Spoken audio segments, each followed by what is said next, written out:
All right, we are in the punishment prairie for the last moment for potentially a couple of months. I'm going back to Mexico. Cheers. What are you? Sorry, I've been distracted by seed pods. I have been plant pilled. Over the course of the last few months, I've gotten into foraging and gardening, rounding out my bird watching hobby to just make me the most high octane individual in the nation, a real Vin Diesel type guy. What am I looking at? I am looking at miniature lupin. They have pea-looking seed pods. I'll eat them at the end of the video, then we'll see if I die. I read a bunch of books. I'm going to review them probably out of chronological order. Big stack of them. This is going to be a little bit of a speed run. I think the first one that I read was this one, Brian Aldiss's History of Science Fiction, Billion Year Spree, which begins with Mary Shelley, jumps back in time to Lucian and mythology and Swift, and then jumps forward to Edgar Allan Poe, lingers on Poe for a long time, and then to Wells.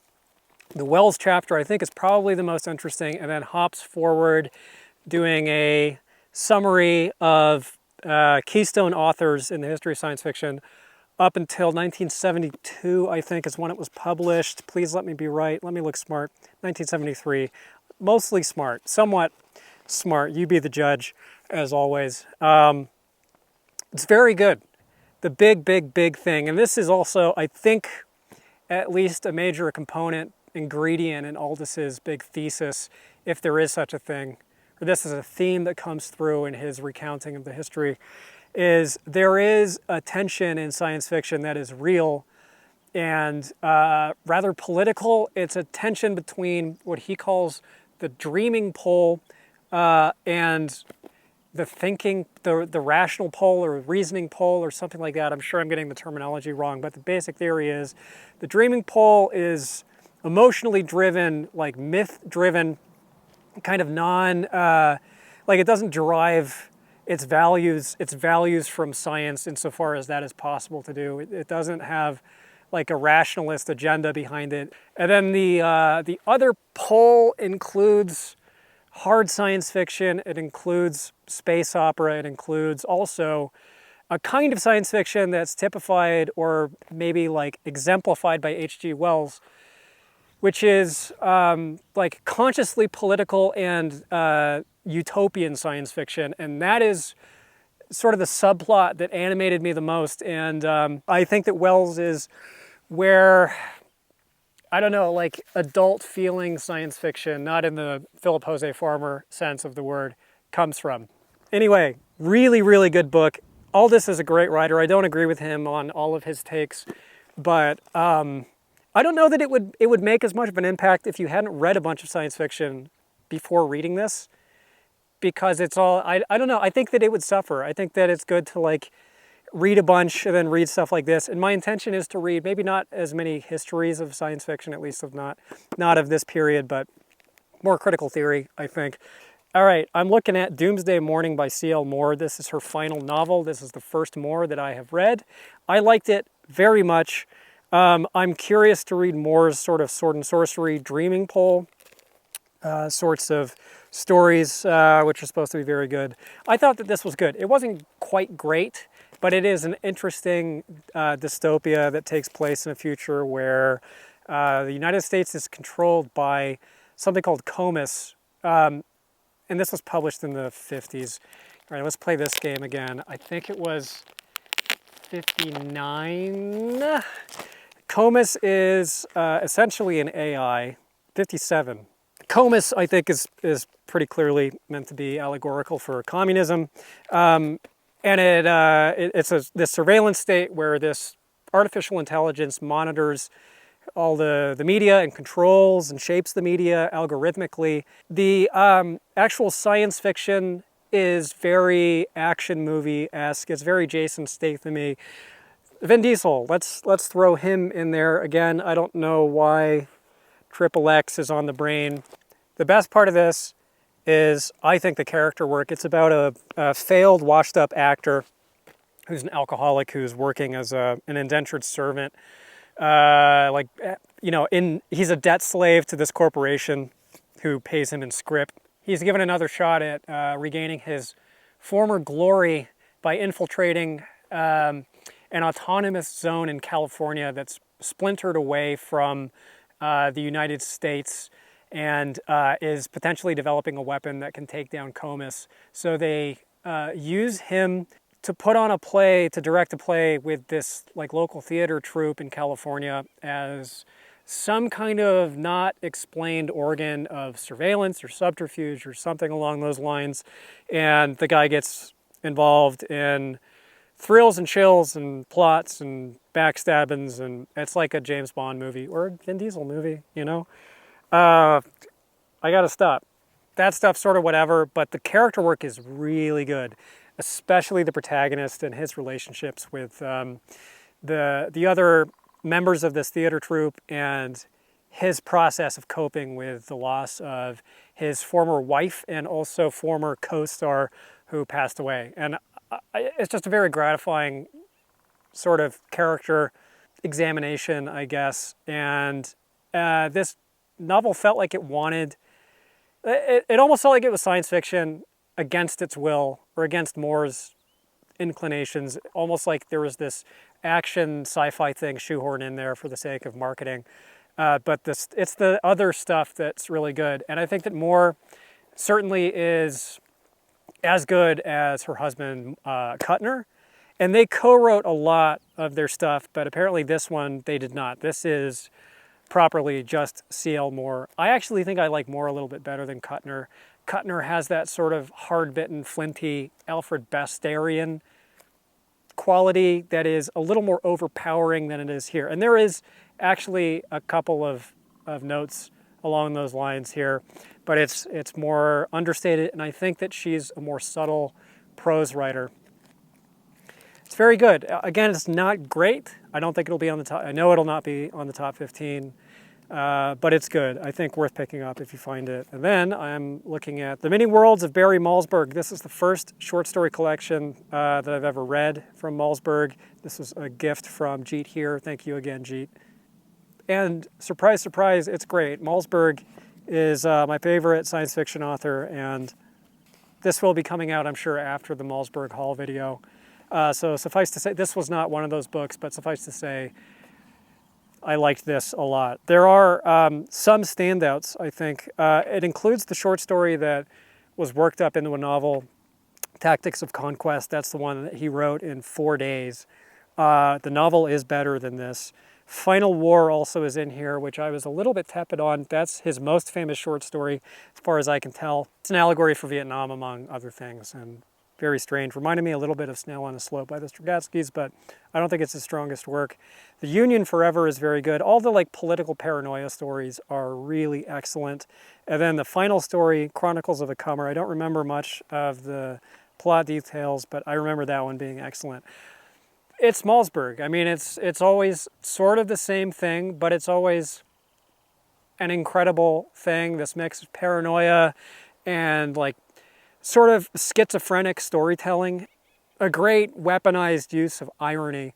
It just makes for such good reading for me. I do think that this would be kind of a good little cheese board to snack on. Stupid metaphor. If you haven't read his novels and you want to get a taste for it, so to speak. This one I finished recently, actually. It's Food of the Gods by the boy himself, H.G. Wells. This was published 1914, right? I didn't look. Oh, let's learn together. 1904, just one decade off, merely a decade off. This is, it's very close to John Wyndham. Has to be a big influence on him. It's about a couple of scientists who invent this compound that generates exponential unlimited growth in living things that are exposed to it. And this powder gets loose in the countryside. First, it creates massive plants, and then hornets or bees, it's wasps this big, and then rats the size of big dogs. The rats start killing people, and then they send in the SWAT team to go execute the rats. And that's act one. And then there's a middle act that's about human babies that are enormous because some people have gotten their hands on this wonder powder it's called Food of the Gods by the two scientists who invented it, and Boom Food by the media, who catch on to it after this outbreak of gigantism, and after everybody drags their feet on addressing it and taking it seriously, sort of like War of the Worlds. And then it becomes public knowledge of where the gigantism came from. And then one of the scientists becomes a celebrity. The other one is forgotten. Pretty accurate commentary on the history of scientific discovery, I think. So they feed the stuff to some babies. The babies get big. And then in the third, that's the middle act. It's pretty boring. That's basically the point. And then in the third act, the final act, the huge babies turn into huge teenagers and young adults who go to Burning Man and cause, what a stupid topical joke. I'm so sorry. Their presence creates cultural schisms and conflicts with the state and with religion that are difficult to resolve. I think that the third act is certainly the best. I think it goes from comedy to tragedy, and it just attains this air of seriousness and gravity that is certainly missing from the first act, which I don't really love so much. I found it a little bit dull, a little bit too slapsticky. It aims its satire at targets that I've just seen too many times, of the country vicar, the homebody conservative shire dweller religious figure, it just in a different world than I live in. But I think it's an allegorically complex novel by the end. A lot of commentary about how human identity and human society is shaped by science, and it's shaped by a science that's driven by these cataclysmic occurrences that have very little to do with human agency and human foresight, that it's just sort of these eruptions, these potentially disastrous happenings that are noticed and cultivated by scientists and exploited by scientists and poorly understood by the public and put to poor uses. And what is really the role of a scientist after this has happened? What is the proper use of moral agency in the face of these things? How do you cope with these sorts of seismic changes in culture and technology and politics? And I think that it's a surprisingly, I was surprised, serious work that I was happy in the first part of it to sort of shelve on this B tier in comparison to stuff like War of the Worlds or Moreau or Time Machine.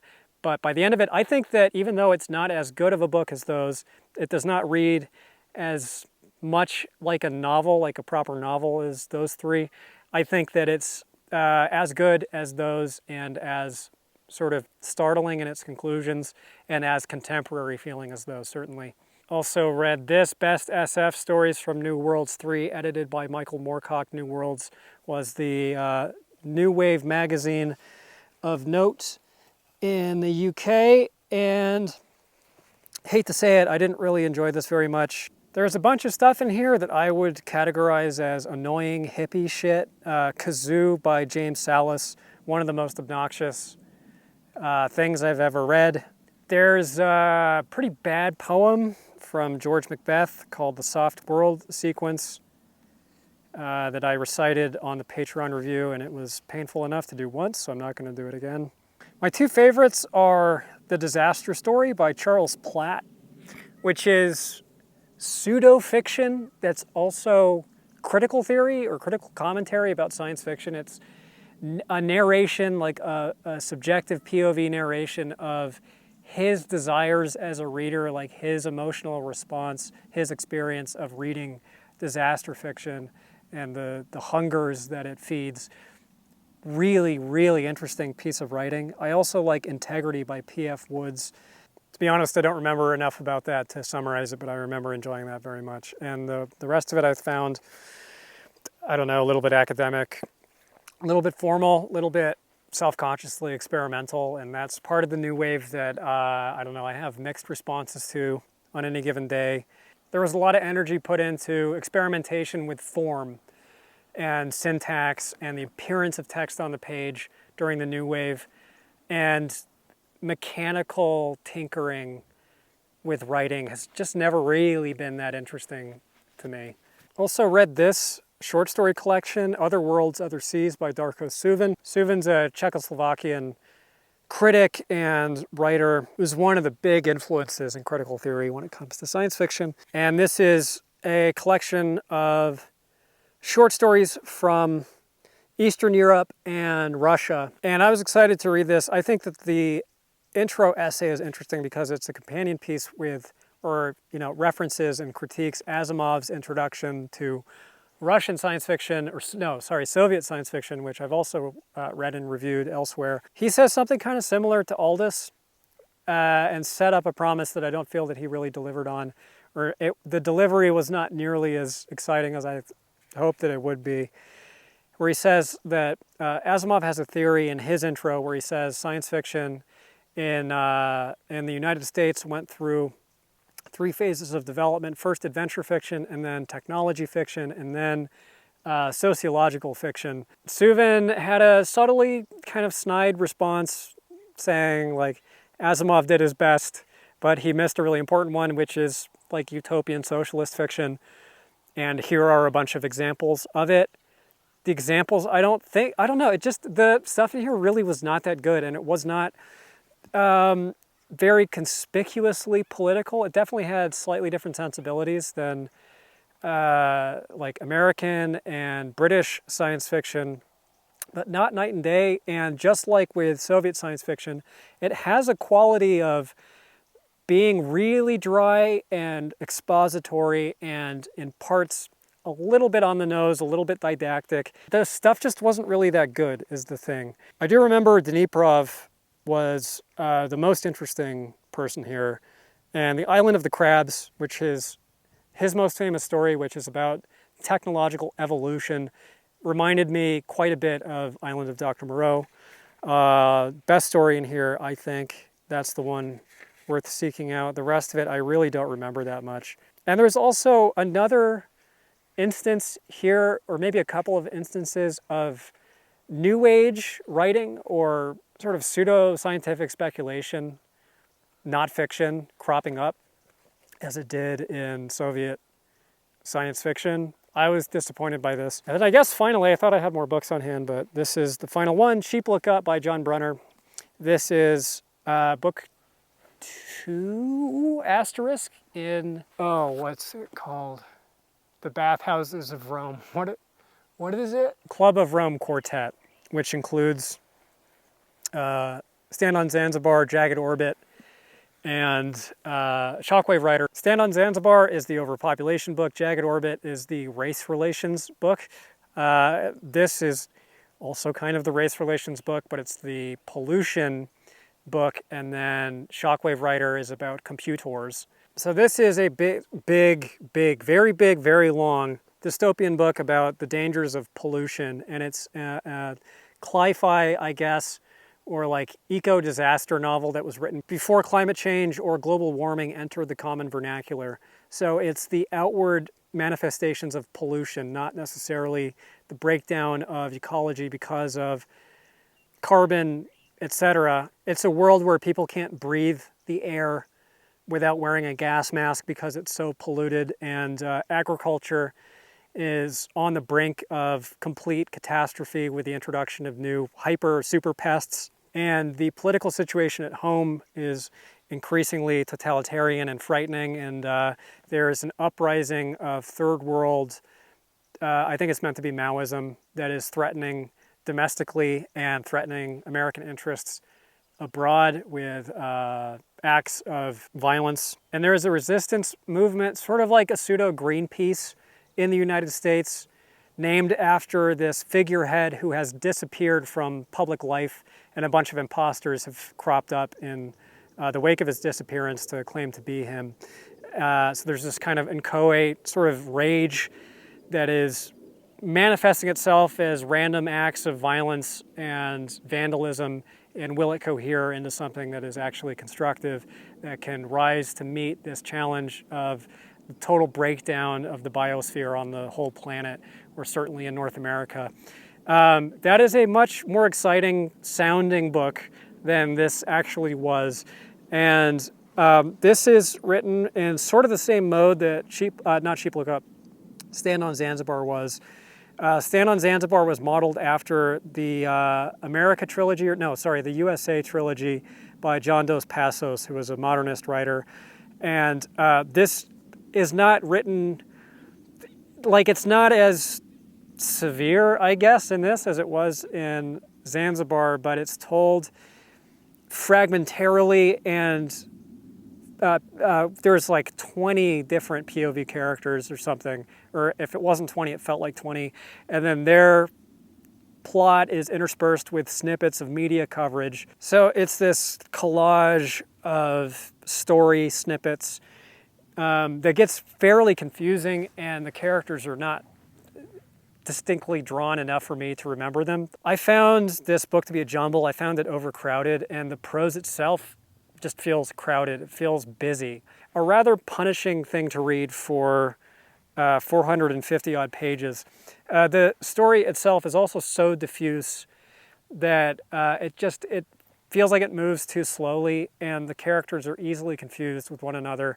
So it's hard to stay connected. It works as horror thematically. It's impressive and grim and grotesque, and there are bits in here that were pretty stomach churning, especially towards the end. I think that Parable of the Sower by Butler does something that's very close to this, and I think that it does it actually better. I like that book more than I like this. Not that I dislike this, but there's a lot weighing on both sides of the scales of justice with Sheep Look Up. There's a lot that prevents me from saying that I really like it. I admire it, I think, academically, but in terms of the actual reading experience, I thought that it was stumbly and bumbly, or just too frenetic. Brunner's someone that I've always had, not a love-hate relationship, but I've never been fully on board with Brunner. He's someone that I like, and he's someone who I feel like his heart is always in the right place, which sounds very patronizing, but that's something that's important to me. Like, he's someone whose perspective I kind of trust, and he's someone who I think is very intelligent, well-read, and interesting. An erudite, but I rarely have been compelled to read more of him after I read one of his books. All right, that's a nice little pile. All of these are reviewed on the Patreon. It's $5 a month. There's over 150, I think, videos at this point. I just put up a video over an hour long going through my whole garden at home, showing off all my plants for the 5% of you who maybe have a passing interest in such things. And there's other bonuses and stuff. There's some Q&A videos up there. There's stuff that you don't find on this channel. Link is down below. All right, bon appetit. See you later.